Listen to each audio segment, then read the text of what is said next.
nzambe nzambe akitisaki moto eliyabelelaki yawe yawe akitisaki moto eliyabelelaki yawe yawe akitisaki moto moyize abelelaki yawe yawe apasolaki mai nzambo ya Dawidi yende nzambe ya banzambe nakati ya banzambe yonde nzambe nakati ya bakosi yonde kosi oya kotelemela yo akutawa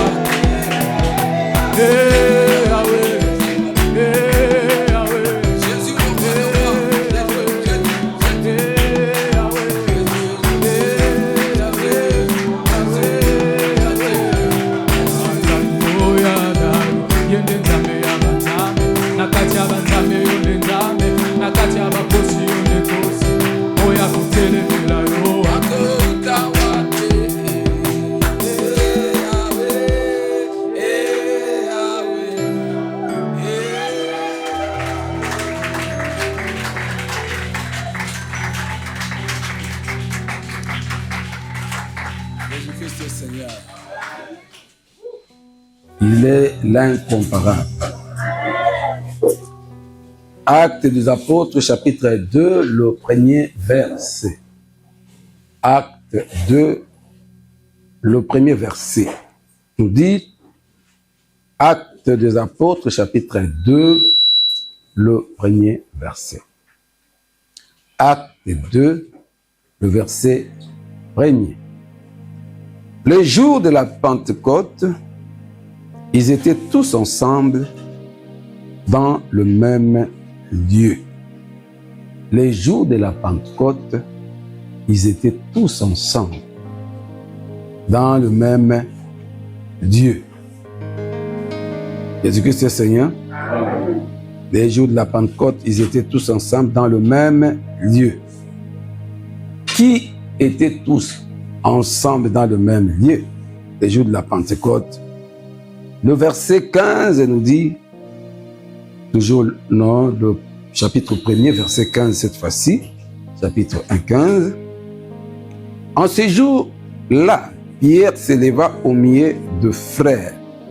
Le nombre de personnes réunies étant d'environ 120. Le nombre de personnes réunies était environ 120.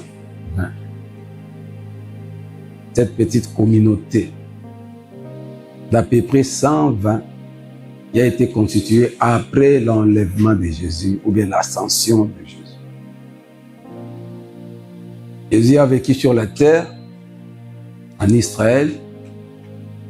Il a été crucifié, mort à Jérusalem, sur une croix infâme par les religieux. Par les religieux.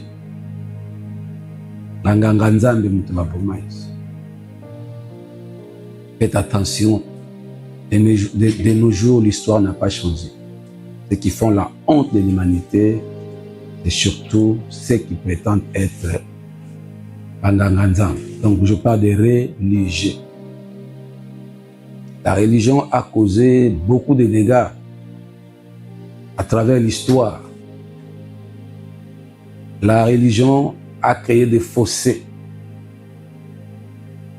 La religion a divisé des familles, des vies, des peuples, des nations. Au nom de la religion, le monde est ce qu'il est aujourd'hui. Je parle de la religion. Je ne parle pas du christianisme. Parce qu'il y a une différence entre la religion et le christianisme. La religion, c'est l'humain qui est à la recherche du divin. Le christianisme, c'est le divin qui est venu chercher l'humain. Aujourd'hui, nous parlons de la Pentecôte, une fête chrétienne et la plus grande aussi, avec la Pâque. Le chrétien célèbre la fête de Pentecôte 50 jours après la fête de Pâques. Pentecôte vient du mot 50. Pentecôte égale 50. Le 50e jour après la fête de Pâques, la mort et la résurrection de Christ. Oui, bien-aimés dans le Seigneur, le jour de la Pentecôte, à peu près, comme venons de le dire, 120 personnes ont été ensemble sous la bannière du Christ, non pas sous la bannière d'une religion quelconque. Ils étaient là au nom de Jésus. Le christianisme, c'est l'amour envers Dieu ainsi qu'envers son prochain. Et ça, le christianisme. Le christianisme n'est pas une religion. Nous voyons, Jésus est venu, car Dieu a tant aimé le monde qu'il a donné son Fils. Jésus est venu mourir pour sauver l'humanité. Le jour de la Pentecôte, le Saint-Esprit est descendu du ciel pour visiter les humains. Vous voyez le christianisme, c'est le divin qui vient chercher l'humain. Maintenant, la religion, c'est l'humain qui cherche le divin. Tu verras, dans ma religion, mon sali ekeko. Atie ekeko, kola mesa, akomisi ekeko nzambe. C'est l'humain, azoluka divinité, à se fabriquer même nzambe. Il y a des talismans, il y a des statues, il y a des individus, des humains qui se sont faits Dieu. Et Batouba que Lukabango est là où l'humain demande l'argent, l'enveloppe, demande les sacrifices pour lui. Alors donc, c'est l'humain qui cherche le divin. Ça, c'est la religion. Voilà pourquoi je dis la religion a détruit l'humanité. Parce que quand l'homme commence à chercher Dieu, vous voyez, parce que Dieu est esprit. Mais quand Dieu est venu chercher l'humain, ah voilà, les jours de la Pentecôte, Dieu est venu visiter l'humain. Ils étaient tous ensemble, acte 2, le premier verset. Acte 1, 15, à peu près 120. Marie, la mère de Jésus, était là. Jacques ainsi que le frère de Jésus, le fils de Marie, étaient là. Les apôtres de Jésus, ainsi que d'autres disciples, environ 120, sous la bannière du Christ. Ils étaient ensemble parce que Jésus avait dit, ne quittez pas Jérusalem. Restez jusqu'à ce que le Père puisse envoyer ce qu'il avait promis, le Saint-Esprit. Donc cette communauté de à peu près 120 attendait la visitation du Saint-Esprit. Parce que Jésus leur avait promis. Ils ont persévéré. Malgré la persécution des religieux, parce que les religieux, comme je viens de le dire, ont tué Jésus. Pilate était d'avis de libérer Jésus parce que lui, étant magistrat, gouverneur, savait que Jésus était innocent. Pourquoi voulez-vous condamner un innocent? Mais le religieux, le souverain sacrificateur, le prêtre, ont incité Pilate. Ils ont dit, crucifie-le. Ils ont même surveillé la population. Moi 100, moi 20, c'est un imposteur. Ils sont le religieux. C'est la même chose aujourd'hui.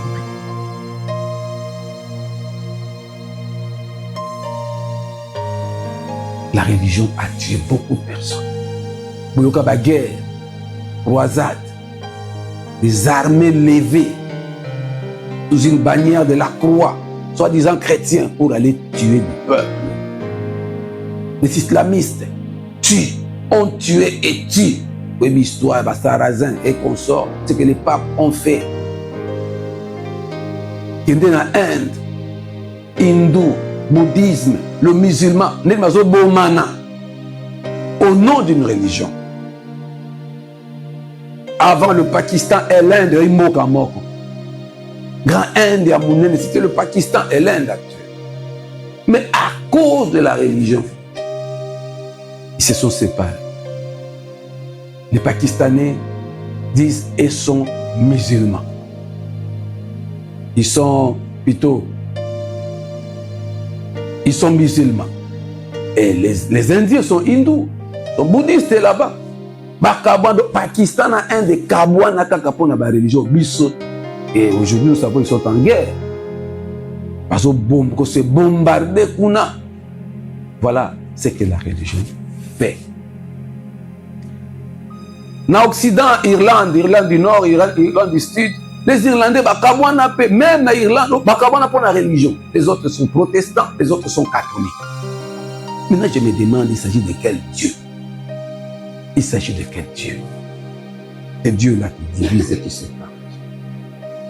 Dans l'Irlande, les gens ont un quartier protestant, les gens ont un quartier catholique. Car la coûte est qui est protestant, quand on a un quartier, il y a un catholique, on les frappe pas au milieu. Au nom d'une. Pourquoi les catholiques et les protestants doivent se battre? Et ça, intérêt à Nan. Il y a quel Dieu? Parce qu'il n'y a qu'un seul Dieu. Et c'est Dieu qui a créé le ciel et la terre. Il n'y a qu'un seul Dieu. Sans des amoko, aucun Amérique, aucun Océanie, en Asie, en Afrique, partout. Car sans autres hommes, il y a partout. C'est dans le village. Moi, il peut kaka même étoile, constellation, c'est partout. Pour prouver qu'il n'y a qu'un seul Dieu. Mais pourquoi au nom d'une religion ou des religions, les gens s'entretuent? Qui est ce Dieu qui permet à un homme de tuer son prochain? Car Dieu a créé l'homme à son image et à sa ressemblance. Et ça a intérêt à un leader ecclésiastique. Donc il y a d'âge, il va diviser pour mieux régner. Kene na ba Congo.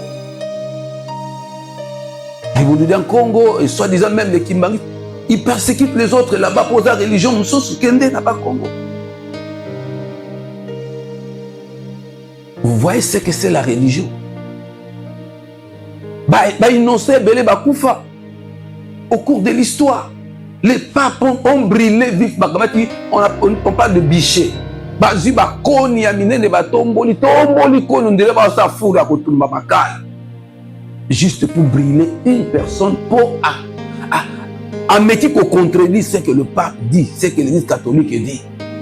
Ba Wycliffe Toyebi, ba Jérôme, ba Hus ont été brûlés na bichet na misu ya batu. Nde basalaka bato na stade de martyr kuna tango na sala ezala kite batie bato na miso bato batumba batumbi mutu pona nini, juste parce qu'il a osé réfléchir différemment na ba dogme et ba dogme ecclésiastique. Vous voyez ce que la religion fait? Les grands conflits dans le monde sont causés par religion. Et même la politique, la religion. L'homme le plus puissant du monde, c'est le pape. L'homme puissant, pop orthodoxe, on a na Europe de l'Est, Russie, Ukraine, Grèce, où il y a des orthodoxes. Ma famille Kabouana, parce que celui-ci est catholique. Celui-ci est protestant, celui-ci est musulman, celui-là est kimbaniste. Voilà le monde. Satan est dans la religion. Mais Satan n'est pas dans le christianisme. Parce que dans le christianisme, Dieu ne te permet pas de tuer ton prochain. Dans l'Évangile selon Jean, chapitre 8, ici je parlais du verset 11, Évangile selon Jean, chapitre 8, verset 11, nous dit Bamemi une femme kangié n'adultère. Bamemi une église. Et devant Jésus. Bamemi Jésus a komanasi. Ebele foule ya batuna moisiona ba pousser ba comme Jésus wana. Babina Moïse a dit la loi. Parce qu'on parle de Moïse, on parle de la loi. Le premier législateur. Moïse a dit de telle femme, il faut le lapider. Okangié na kindumba na mobali. Elle est mariée, to kangiye na mobali. Yesu na. Yesu a commandé à la vie. Vous voyez la religion? La loi dit. Toboma moto pour to kangiye. C'est ça la religion.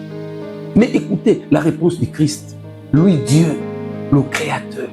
Il y a compassion de l'humanité. Et il est venu chercher sauver ceux qui étaient perdus. Abina bango kat na bino su de botelemi. On a soumukate. a raison, zwa libanga, pamba mwasi. Azo yene ko komanda ça. Réflexion. Au moins christianisme. Christianisme, ils ont maintenant réflexion. Jésus-Christ est Seigneur. Amen. Dans la voisine. Et c'est christianisme. Ils ont l'ingomba ya bato bana mutu, bato bakanisaka. Yebisa.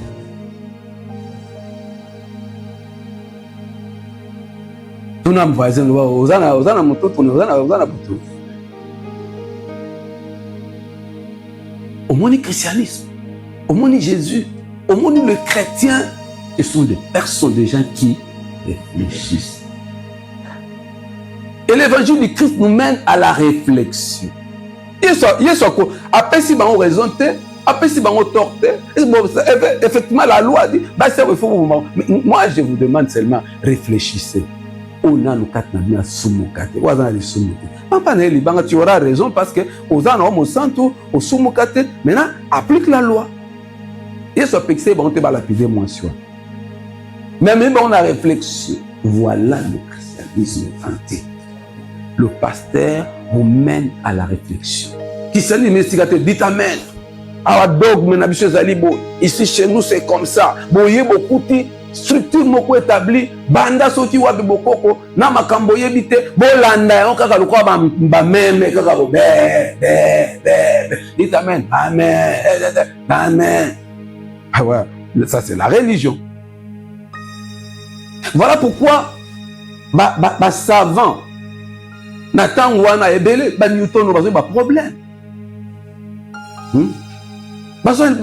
Problème de l'église. Et quand je parle de l'église, je parle de la religion. Je ne parle pas du christianisme.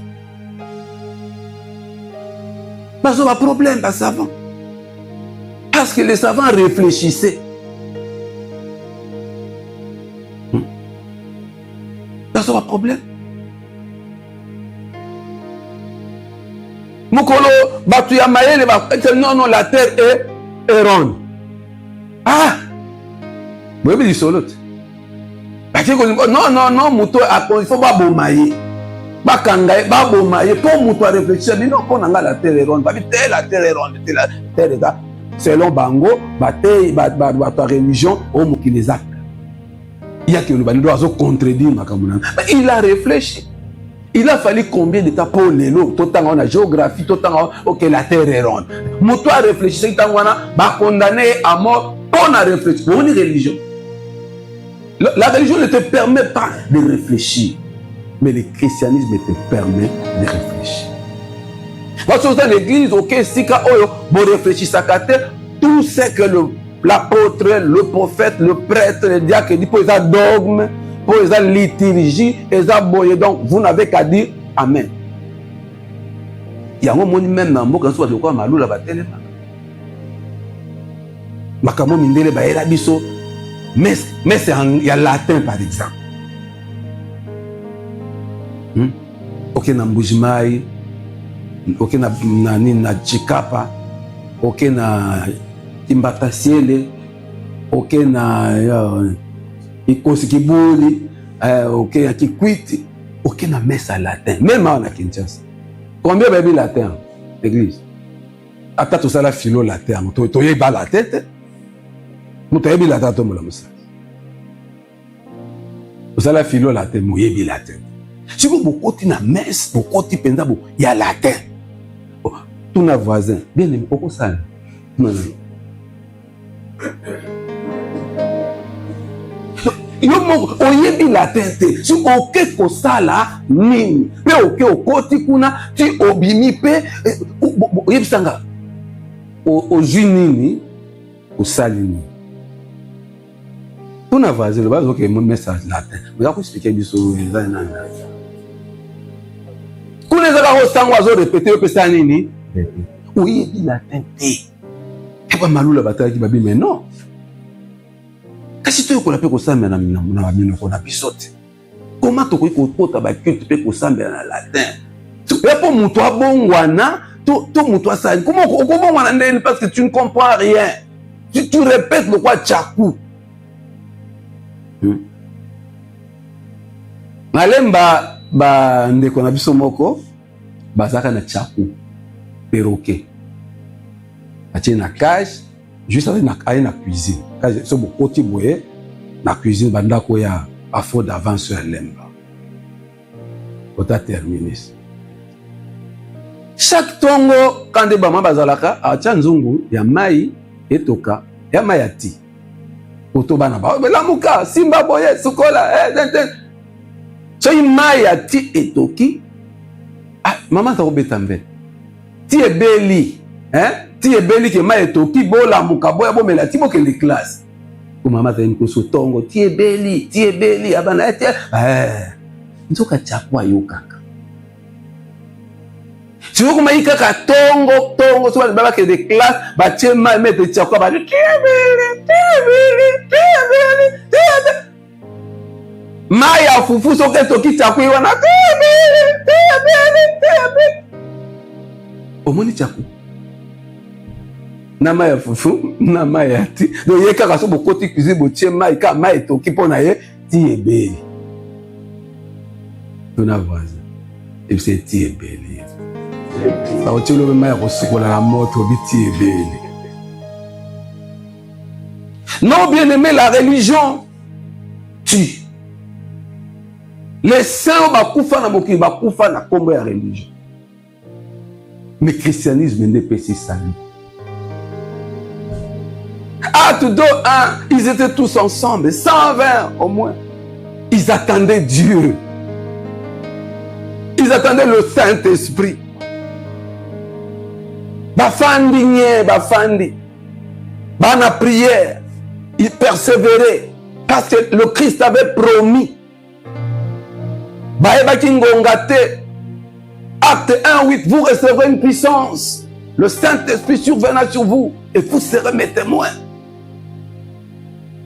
La Jérusalem, Judée, Samarie, jusqu'aux extrémités de la terre, bafandi na prière, bazozela. C'est bon jour. 50, le chiffre 5. La gloire. Moulima kita. Nzamba ye ko visiter. Nzamba revêtir. Équipé bango.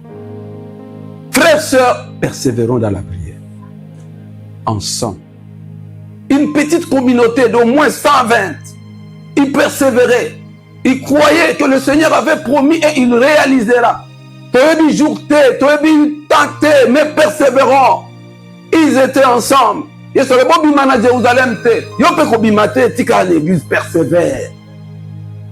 Un jour quand nous sanganaka un jour Dieu accomplira sa promesse pour la MGS. Quelle que soit la durée du temps, quel que soit nyonso bitumba ekoleka, mais un jour cela ne dépend ni de toi ni de moi.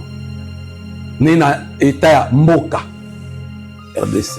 Ni makamba famille na basala et dépend de toi. Le jour où Dieu va visiter la MJS, le jour où Dieu va visiter ta famille, le jour où Dieu va te visiter, ça ne dépend de personne. Même ceux qui ont la prison, mais ce jour-là, même si personne ne peut prier pour toi, le jour où le Seigneur va te visiter, sa main n'est pas courte pour sauver. Arobiniso na zamba na mai na sema pele na cimetière na Congo na ba alliance ba famille ba pacte ba lien ba serment. Dieu va te visiter et te délivrer. Personne n'avait intercédé pour que Lazare admanatom, personne. Au contraire, ma petite sur la Bible, ça fait déjà 4 jours, assis à Poli. Mais c'était le jour où Dieu voulait visiter la famille et Lazare et Bato Bethanie. Notre fête, la Pentecôte, fête à gloire. Le jour où l'humain avait reçu le divin. Alléluia. Jésus a dit, si je me tiens à la porte, je frappe, si quelqu'un entend ma voix et ouvre la porte, j'entrerai chez lui, je souperai avec lui et lui avec moi. Le jour où le divin a visité l'humain. Le jour où l'humain avait reçu le divin. Le jour de Pentecôte. Le jour de notre transformation, où notre nature adamique, notre nature humaine sera transformée à une race élue, à la nature divine. Même si tu es dans la magie, dans la sorcellerie, dans la débauche, adultère, impudicité, vol, mais les jours-là, quand le Tout-Puissant descendra, quand l'esprit de feu paraîtra et Dieu te touchera, otika masanga, otika kindumba, otika bisalasa. Voilà pourquoi cette religion d'imposer aux gens, ne faites pas ça, ne faites pas ça, faites ça, faites ça, bosala boye, bolia boyete, bolata boyete, bobala boyete, bosala boyete. C'est la religion qui va tuer, qui tue la puissance de Dieu. Oh, l'église n'a pas besoin de dire tambalate, okokotate, sokolati pantalon, okokotate, l'église va dire kabangulu, okokotate, soki ofinga. Bon, l'église va battre qui tambala, va poser, ba maman nyo soka fola ta kitambala pour le côté de l'église. Pas petit verset biblique. Pas la tort. Hein? Pas dans les années makomi. Tu connais toutes les questions. Au bout il va te bakota pour bazangi kitambala. Bo bandoki na bandubo ba okota pour na l'église. Kitambala ndeko mi lisumu l'église, kindumba na kindoki, lotika bango bakota. C'est sa réponse. Et c'est l'église na bino, est-ce que ba kata mibeko ke muto alati kitambala akokota te. Bana tort, vas-y verset. Mais même Bible wana, elobi ndoki, tu ne laisseras pas vivre la sorcière. Voilà la loi. Pourquoi ndoki akoti? Muto alati kitambala bigi. Pourquoi moi c'est ndumba koti? Obimisi muto alati pantalon. Oh, cette pantalon ba kota wa tete. Tu as bien fait. On peut s'y faire verser na l'église. Siko basi ndumba ba kota. Na mbongo pe kindumba be opesa deni, enveloppe. Opesa offrande. Ba wonde nzamba autorisé ba ba kota. Aboma ka église. Boma église. Parce bandoki bazar, ne tout fande. Bandumba, miyibi, batandeke na ndenge bazar a. Siko tokomona ka bato ala kitambala te, na bana pantalon. Ne tokomona. Mais faut moi be misenga nzamba la sa okiye sorcier akota te, ndumba akota te, muyibi akota te, mutaba akota te. Yo mona kaka kitambala. Na mtalati mukadi. Teke miso ezala ka na sexe ba. Tana voisin. Yo mona ka mukadi, debisa.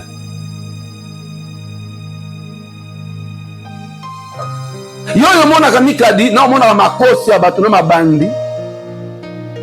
Senga penza mba peso miso mona bandoki, miyibi, bandumba, banganga, des religions. Mais Jésus est venu chercher et sauver ce qui était perdu. Jésus avait réalisé que Judas était là. Judas aya na groupe yaba 12, c'est Jésus qui l'a imposé. Les autres avaient refusé. Le fils d'Iscariote, et plutôt l'homme de Cariote. Mais tant apponi 11. Mais non, tant apponi 12e. C'est un étranger. Judas Iscariote, l'homme de Cariote. Azaya bisote. Judas volé. Voler, c'est pas bon. Judas volé. Jésus le savait. Et les autres aussi. Pendant mandat naye, il y a ministère pendant 3 ans. Judas était là. Moïbi, méchant, tout ce qu'il était, hypocrite parmi les saints. Jésus le voyait et le savait. Bref, écoute, on a Jean chapitre 12. La famille de Lazare. Après la résurrection de Lazare, bah, c'est là qui manifestation mon pendant koyamba Yesu. Moi si moi quoi il a parfum, il y a grand prix na pendant passion na bakolo. C'est Judas. Influenceur qui n'a baninga na zo baby ça parfum. Tout est grand tozo là. Oh, Bible le dit bien. Azai ko luba bongo po ayebe ke so bateki bazilar batina akoyi ba mbongo wana.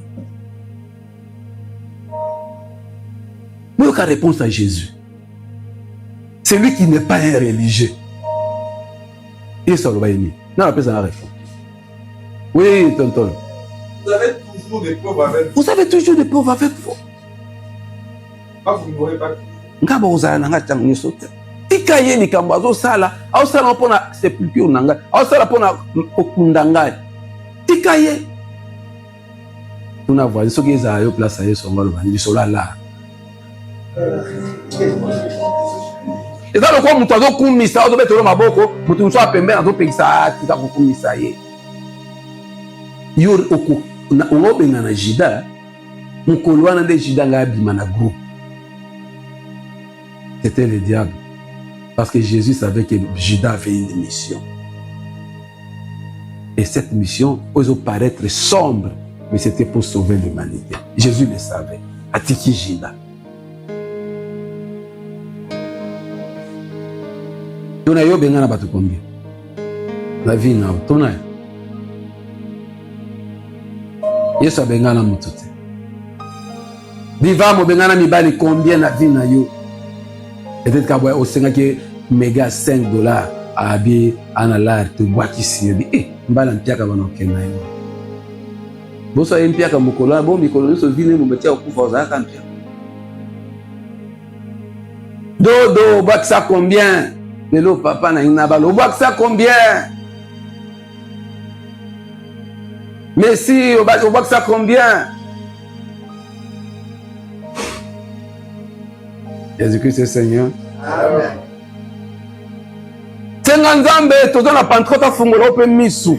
Afungolo mayelo longwa religieux. Longwa religieuse. Comme chrétien. Muta motema, muta compassion, muta kondima bato. Ya kotika nzamba katela e makambo. Ils étaient ensemble, une petite communauté d'au moins 120. Ils ont été visités.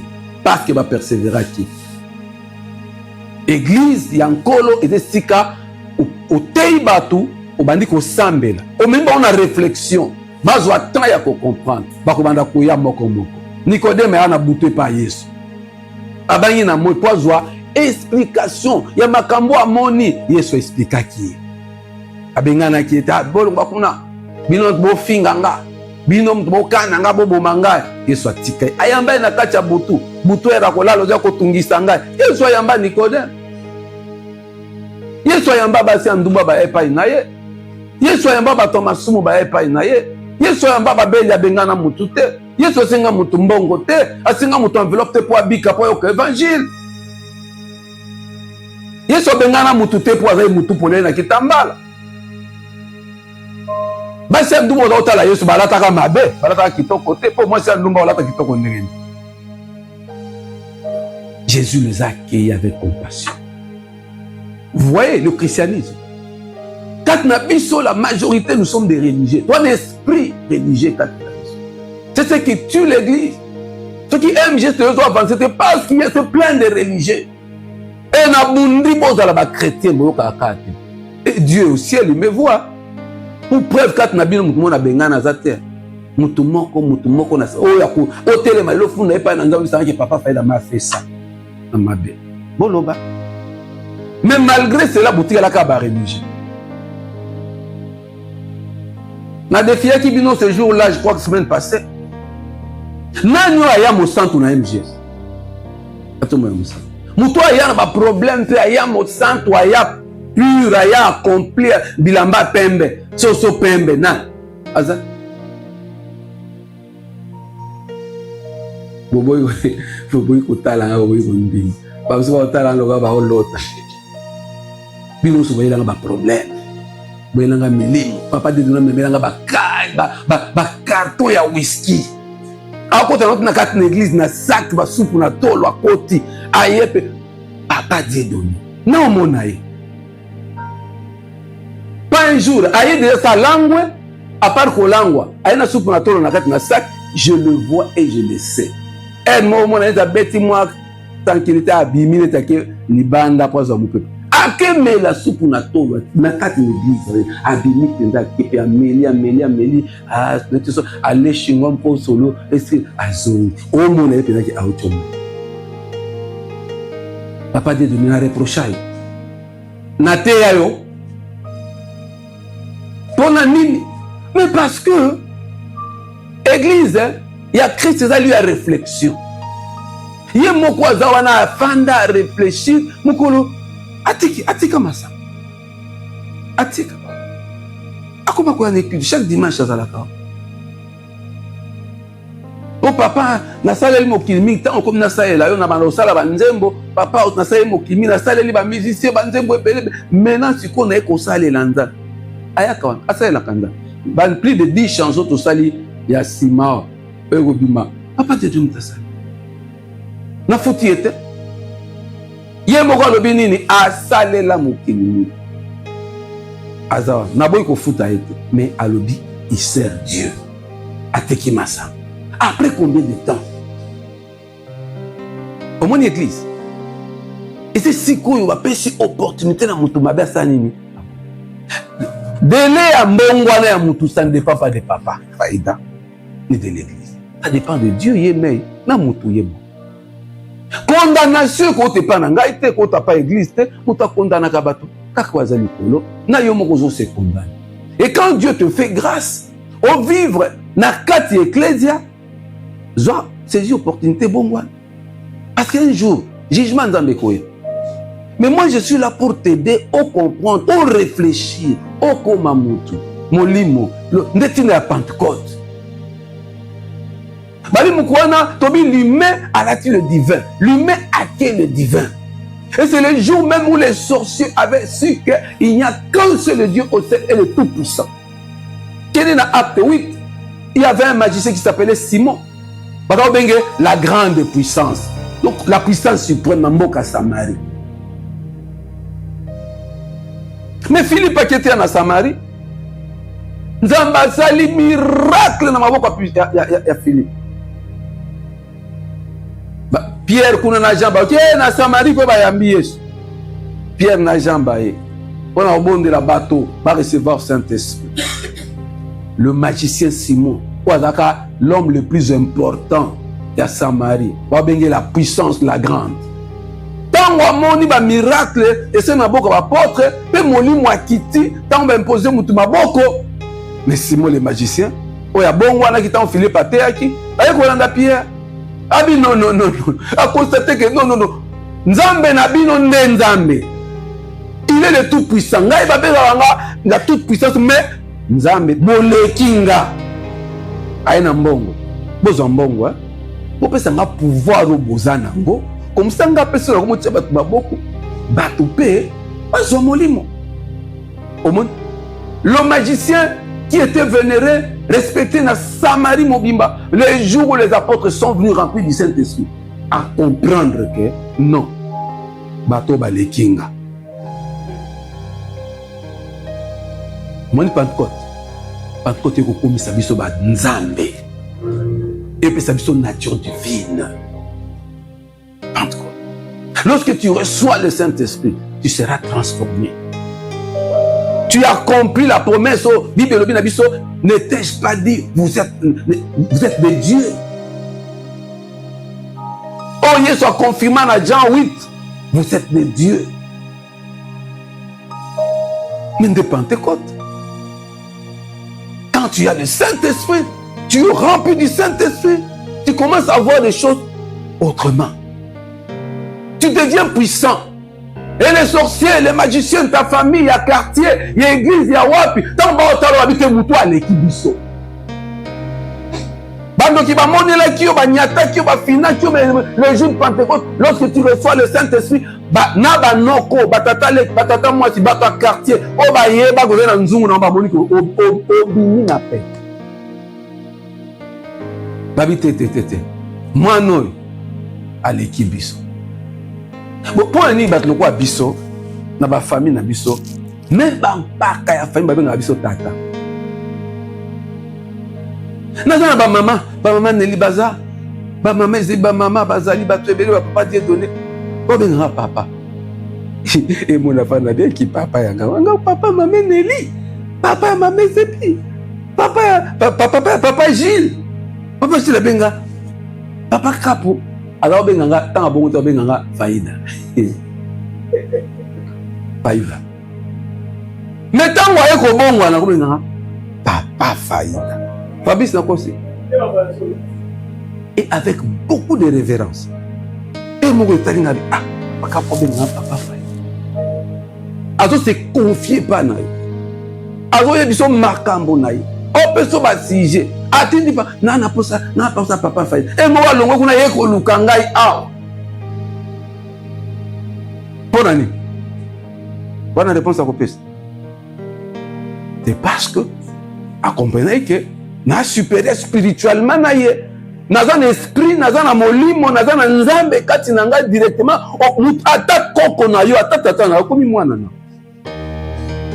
Ba renyo famille soko yebo, ba on se va fanda nye. Toti kana musala nzambe abondela.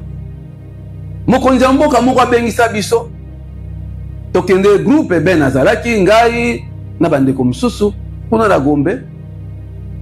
Autorité à l'école ya mboka. Tokende ngai na bandeko, je crois 4 ou 5 na indie moko. Tamba yambi biso. Tamba présentation ba présenter biso. Bon. Tokomba yambi biso to fandi biso kali kamba lo batete. Et là il va faire kaka ya misala. Après nde mokonzi mais abisi ndeko tokende naye o bayebana kina me présenter nga bato tende a mo plaît ta comme place dans lobby o yaza pasteur na biso mokonzi wana lengi abi bongo yo peza na mosala nzambo lo bate mais il fallait makambo to bana fait to bana on a prière mosala nzamba ya wa otiki biso to bandi bongana tokesika ona na ebite na retrait na de quand habito bando sambela il ça va se la bonne yo ça quitter bon tout le monde ici on va prier hein? Mon Dieu va de sa tête qui vanta la femme so ko za mosala nzambo kesika bomba nana zalana nasi ti ba ko présenter yo valeur na yo emonana apesanga respect ya makasi. Et tant que tu si kokenda bité tokoka bana beauté, il faut passer ensemble. Ensemble la pour makamna biso to sale ke dibos. Mbala moko mwasi na ye asinale ndeko tokenda lobi nana posa musa ya nzambe. Dans na posa na ye o memela ngai. Au monde esprit supérieur. Tant on vit mon sang, les gens vont te respecter.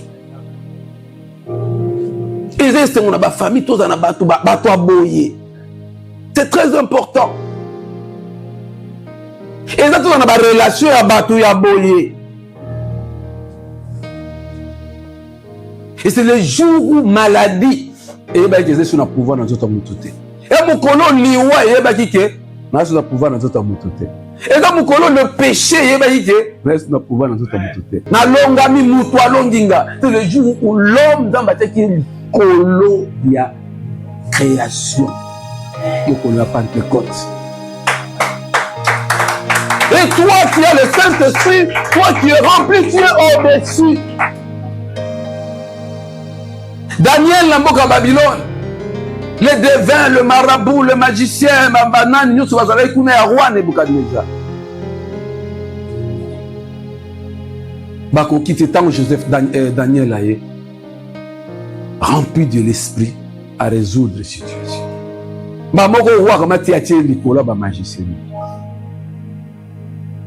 Voilà pourquoi Pentecôte, il faut dans la vie chaque jour. Soit il y a Saint-Esprit, soit il y a croissance spirituelle. Il faut dans la carte nabiso. Donc comment on a transformé l'environnement nabiso. Celui qui a le Saint-Esprit réfléchit. Celui qui est rempli du Saint-Esprit n'est pas religieux. La religion n'est pas spirituelle. La religion est charnelle. Des prisons à Baal. Mais le jour de la Pentecôte, tu bima la religion. Babi Pierre a télémi, a télémi, acte 2, plus de 3000 âmes. Ba religieux, ba bon wana mukolowan. Au moins le christianisme. Au moins tant molimo. Et bah toi, et au plus de la religion. Religion des Kabolak. Quand tu as le Saint-Esprit, tu n'as pas à incriminer les catholiques, aucun protestant, aucun musulman, aucun baboy. Non, non, non, non. Quand tu es rempli du Saint-Esprit, on doit considérer mon image et semblance. Tu l'aimes, tu pries, tu l'amènes à la délivrance, au salut. Sans qu'on rançonne, sans qu'on soit mbongo naïe, biloko naïe. Non, non. Cette compassion de prier et de délivrer les âmes.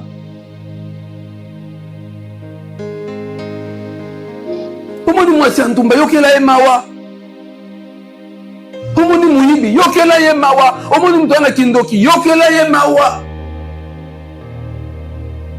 Nous les chrétiens ne sommes pas ennemis des autres.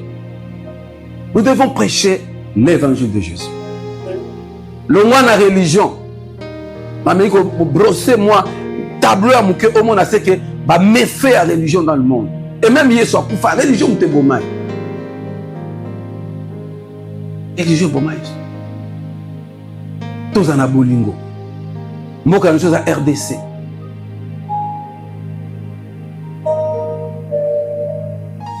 Ceux qui bisous aussi moli mon nzambe. Mon Congo azate, mon Gala azate, mon Luba azate, mon Swahili azate.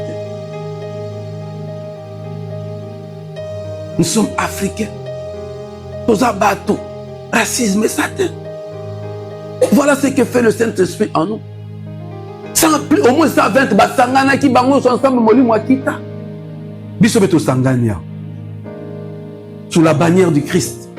Ce qui moli moi kiti. C'est ton frère. C'est ta soeur. Okuluka bonheur ya bato. Olinga kolia malamu, olinga pe bato balia malamu. Olinga ba no batanga de kola malamu, olinga pe bana bato batanga de kola malamu. Olinga kolala na ndako kitoko, olinga pe bana bato pe bana na ndako kitoko. Olinga ko bala mwasi ya malamu, okotito usuna pe bana bala mwasi ya malamu. Olinga ozala en bonne santé, tu vas aider les autres personnes en bonne santé. C'est ça la Pentecôte. Pentecôte ezali kokomisa biso kopesa biso bonzambe. Ezali ba neyo sote wa Pentecôte boyembo imbokite. Voilà lelo a ozobima a senga bonzambe. De ba seigneur longola na religion. Otsanga na christianisme. Nana comme chrétien. Chrétien veut dire comme Christ. Être comme Christ. Ngo bateki ozana lisumu tete okomi na bolingo. Okomi na mawa. Okomi ko réfléchir. Ozo comprendre moninga na yo na face. Moyibio nzala comme tu sala mutu ya yi. Okomi ko comprendre bato. Okomi ko comprendre mabe ya bato. Bato nsu babota mabandoki na famille bandoki balisa boki ndoki bana bakona shwa wana te. Oinela yi. Tuki obota na famille ya bien. Bamba bota na famille ya kindoki. Au condamné. Tikela nzambe, prie. Bandumba boni babongwa. Omoni vraie église, il y a Christ. Eze sika batu mabe bazo ya kobongwa. Yango yona no bongwa na MGST, je t'en supplie. Saisis cette opportunité. Bongwa. Mokile komi na niveau mususu. Mokile komi na niveau mususu. Kala mingi te boka boccidentaux ba américain ba ko beta na ba chinois na ba russe. Ba ko foot eza ba africain. Mokile komi ndenge mususu.